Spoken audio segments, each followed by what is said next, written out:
Assalamualaikum Mbak Ayu, sekarang ini sedang ada musibah kecelakaan study tour anak SMP dari Garut ke Jogja. Mohon bantuannya agar semua sekolah tidak mengadakan study tour, mahal juga biayanya Mbak ke Jogja untuk anak-anak saya tahun ini 1.800.000. Tolong buat VT agar didengar oleh Pak Menteri Nadiem Makarim. Terima kasih. Oke, next. Oh, karena mau masuk SMA butuh banyak biaya juga. Semua murid wajib ikut study tour, banyak yang belum bayar, kasihan kalangan ekonomi lemah saat ini. Terima kasih sebelumnya. Gini loh Pak, Bu ya. Ini kalau menurut saya pribadi, jujur saya lihat banyak di FYP berkeliaran orang tua menolak atau meminta dihapuskannya study tour untuk anak-anak di sekolah mereka, yang itu untuk SMA atau SMP.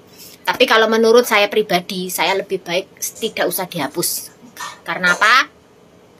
Ya gini loh Bu, masa sekolah anak-anak kalian itu terjadi sekali seumur hidup. Dan ini di lingkungan sekolah yang saya kira masih positif. Karena zamannya dulu saya juga ikut study tour. Saya merasakan gimana senangnya ya, bahagia. Karena waktu itu ya jujur li, orang tua saya juga orang yang nggak punya, nyekolahin 4 anaknya juga. Tapi bapak ibu saya dulu nggak pernah kayak bilang kamu jangan ikut, jangan gini, jangan gitu, nggak pernah ya. Nggak ada uang juga waktu itu. Terus bapak saya ngebut bikin batu batanya buat saya bisa ikut study tour. Kalau nggak salah waktu itu tahun 2005. Jadi dari tahun 2005 itu saya ikut study tour, biayanya kalau nggak salah 200.000 lebih. Dan waktu itu nggak wajib. Tapi kalau untuk sekarang diwajibkan saya kurang tahu ya. Gini loh Pak, Bu ya, nggak apa-apa kalian ngutang untuk biaya pendidikan anak, untuk memfasilitasi pendidikan anak, nggak apa-apa Pak, Bu ya. Selama kegiatan itu tuh positif gitu loh. Kalian jangan cuman menyuarakan kesulitan kalian sebagai orang tua, tapi kalian nggak melihat kesulitan dari sisi anak-anak kalian waktu sekolah. Study tour juga kalian bisa anggap itu sebagai hadiah buat anak-anak kalian karena sudah berjuang sekolah ya kan, tiap hari capek sekolah, otaknya tuh biar refreshing gitu loh. Kalian bisa kredit motor, kredit HP, kredit gamis, panci, sembarang kalir, utang kalian nggak apa-apa. Tapi kenapa kalau utang untuk biaya pendidikan anak, untuk study tour, uang gedung waktu SMA kalian sambat? Padahal kalau beliin anak sepeda motor atau handphone itu banyak negatifnya daripada positifnya. Aku masih ingat tahun 95 mau ikut study tour, perjuangan banget, rela ikut ibu jualan arang keliling pasar demi bisa ikut karena faktor ekonomi ortu sulit. Dulu juga waktu saya mau ikut study tour juga harus bantu bapak ibu bikin batu bata ya, nyusun. Apa kalau bahasa Jawa kita bilangnya nyikir boto, kerik boto, sisik boto, noto boto gitu. Perjuangan banget lah kalau dulu itu. Jadi bapak cuma nanya bayar berapa, terus terakhir bayar tanggal berapa. Bapak nggak bilang iya boleh ikut, bapak cuma nanya bayar berapa, terakhir bayar tanggal berapa. Jadi waktu itu saya bisa ikut, saya seneng banget. Satu kelas yang nggak bisa ikut 3 anak. Waktu pulang study tour, bapak jemput aku pakai sepeda ontel. Semuanya, jemput pakai sepeda motor. Waktu buyar turun dari bis itu kan semuanya pada nyari orang tuanya mana. Aku juga nyari bapak aku, di mana bapak aku di paling ujung kecil pakai sepeda ontel. Itu kenangan yang nggak bisa terlupakan. Bapak bilang, bapak nggak bisa ngajak kamu rekreasi, kamu seneng nggak rekreasi sama teman-temanmu? Dulu bapakku pas waktu masih hidup buat pendidikan anaknya, pokoknya semuanya diusahakan, walaupun semuanya ya keterbatasan, nggak ada apa-apa. Tapi nggak bapakku sendiri yang berjuang, anak-anaknya juga diajak berjuang, cari uang, diajarin gitulah. Bapak juga pernah bilang kan waktu saya nggak bisa masuk SMA itu, beliau nangis karena waktu itu bapak udah sakit-sakitan ya kan. Zaman saya dulu SMA mahal banget, nggak SPP bayar uang gedung bayar, semua bayar. Bapak bilang, walah tondok nduk wayahmu mlebu SMA, Pak gak iso sekolahno, Pak malah loro. Karena dulu bapak kerja serabutan, kerja ikut orang. Ya itu akhirnya saya mutus sekolah. Saya bilang saya nggak sekolah nggak apa-apa Pak, saya kerja aja cari uang nyekolahin adik-adikku. Waktu itu juga adikku kan 2 yang SMA mau masuk MTS gitu, SMP. Pokoknya buat bapak dia nggak bisa ngasih harta, nggak bisa ngasih warisan, tapi biasa ngasih kenangan sama pendidikan yang nggak bisa saya beli sampai sekarang.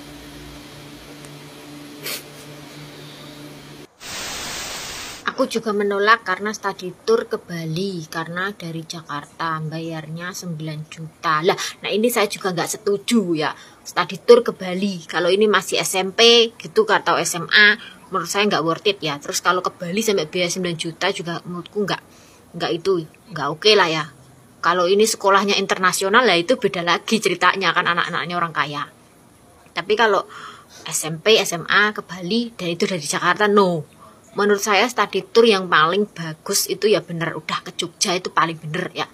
Anak-anak bisa tahu peninggalan-peninggalan sejarahnya Indonesia ya kan. Kilo cah Candi Borobudur, kilo cah Prambanan, kilo cah Keraton Jogja, kilo cah cara ninggae batik, misalkan diajak ke pabrik pembuatan batik-batik itu dikasih lihat sama anak-anak. Nah itu benar-benar kegiatan yang positif, bisa memotivasi anak juga, bisa ngasih pengalaman yang gak terlupakan juga untuk anak-anak, belajar mengenal alam sekitar, peninggalan-peninggalan sejarah negara kita, khususnya yang di Jawa ya kan. Nah, kalau ke Bali terus anak kuliahan atau anak SMP SMA ya jelas itu tuh yang menginginkan gurunya. RP mungkin mau dikasih lihat bule-bule telanjang kali di Bali, mau lihat mungkin lah ya. Ini bukan saya bukan.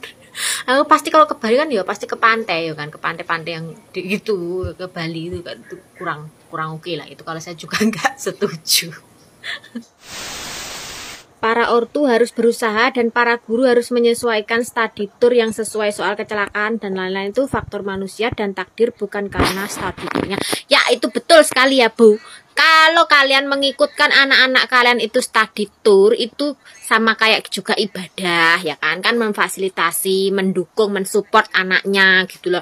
Karena ini yang orang tua banyak yang nggak tahu, kita habis study tour itu sama guru-guru kita disuruh untuk bikin apa ya, kalau nggak salah kayak bikin cerita, kita itu disuruh nulis, disuruh mengarang waktu study tour itu pengalamannya gimana, itu anunya itu gimana, itu suruh nulis. Dan untuk mereka yang nggak punya, yang nggak ikut study tour itu, mereka disuruh ngarang sendiri, berimajinasi sendiri atau rekreasi sendiri kemana gitu, terus suruh ngarang.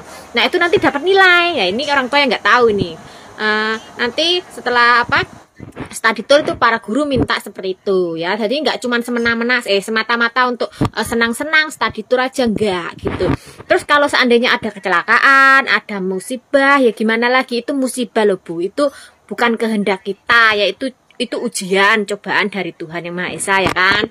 Ya kita sebagai orang tua itu ya mendoakan yang terbaik aja, kasih dukungan yang terbaik juga gitu. Dan kalau kemahalan kan, ya jujur saya agak lucu juga gitu loh. Sekarang ya sekolah sekarang itu banyak bantuan ya, SPP nggak bayar, ada kayak bantuan dari pemerintah uang berapa ratus gitu kan. Zaman saya dulu nggak ada, SPP doang yang dihapus, tapi kayak buku, seragam semua ngerenik bayar loh Bu kabeh. Iku SMP apa meneh SMA babar blas nggak ada bantuan gitu loh. Jadi kalau study tour kayak itu juga nggak setiap tahun kan, anak-anak biasanya kelas 2 kalau SMP, kalau SMA nggak tahu kelas berapa ya, itu baru study tour ya kan, nggak setiap tahun study tour. Dan itu juga momen yang sangat ditunggu oleh anak-anak ya.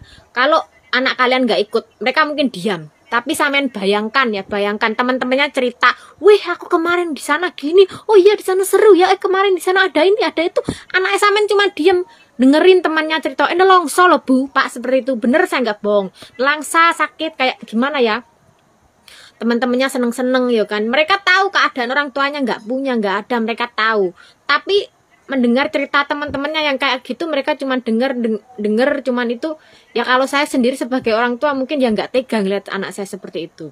gitu loh. Tapi kalau hari ini kecelakaannya, musibahnya karena sampean memberikan sepeda motor, nah itu bukan musibah, itu memang karena ibu bapak nggak teledor gitu. Bapak sama ibu ngasih fasilitas anak di bawah umur sepeda motor, akhirnya kecelakaan, nah itu kesalahan kalian gitu. Tapi kalau study tour ada kecelakaan, ada apa, itu musibah yang memang nggak digendaki dan nggak bisa dihindari, begitu ya.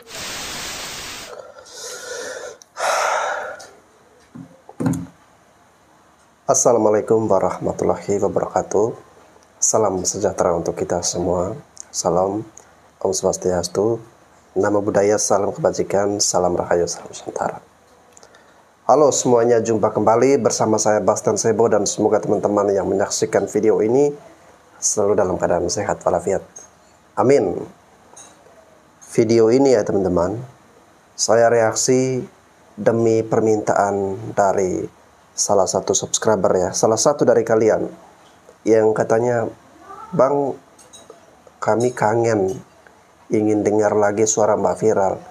Kok udah jarang reaksi Mbak Viral?" Nah, makanya saya ya teman-teman. Oke, sorry kalau misalnya ini topiknya mungkin teman-teman di sini agak kurang begitu tertarik dengan topik seperti ini, tapi nggak apa-apa ya.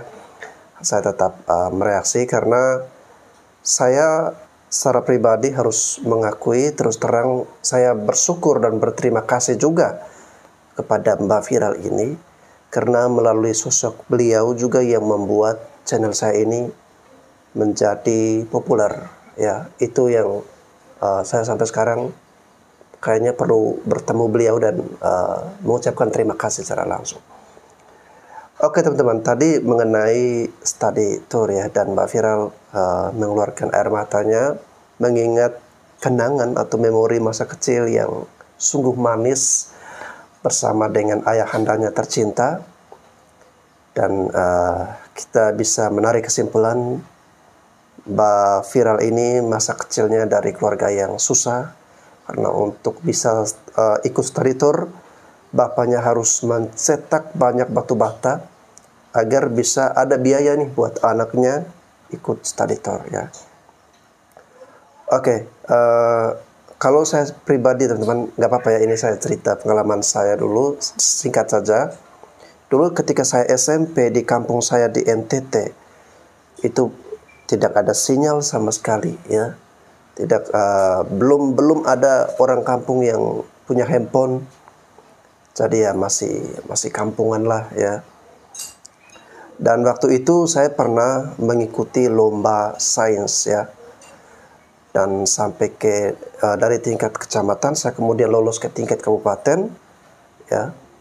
Nah, di kabupaten itu saya harus bersaing dengan anak-anak lain yang dari sekolah-sekolah favorit ya. Dan akhirnya saya yang merupakan anak kampung, anak desa pada waktu itu berhasil ya. Dan saya harus melaju ke tingkat provinsi. Jadi karena saya dari Flores, tepatnya dari daerah Bejawa ya. Lalu kemudian waktu itu saya harus terpilih untuk terbang ke Kupang ya, di Pulau Timur yang berbatasan dengan Timor Leste. Tetapi waktu itu pesawatnya ternyata harus terbang lebih awal, karena di kampung saya itu tidak ada handphone, tidak ada jaringan. Jadi saya nggak dapat informasi apa-apa ya, dan saya gagal ya karena tertinggal dari pesawat itu ya. Tapi yang membuat saya sedih bukan karena saya nggak bisa sorry. Yang membuat saya sedih bukan karena saya nggak bisa pergi ke Kupang ya, gagal ke Kupang.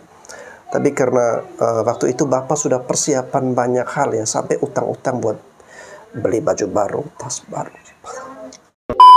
Yang penting teman-teman, siapapun kita ya, terutama anak-anak muda yang terlahir dari keluarga yang sederhana ya, dari orang tua yang kurang mampu, tetap berjuang, rubahlah nasib. Jangan seperti orang tua kita, harus berusaha lebih dari orang tua kita. Selalu pelajari hal-hal baru dan mau berusaha untuk bangkit. Jangan bermental miskin, harus lebih maju lagi ya. Oke, itu pesan dari saya dan terima kasih untuk Mbak Vira, luar biasa ceritanya. Sampai jumpa lagi di episode selanjutnya.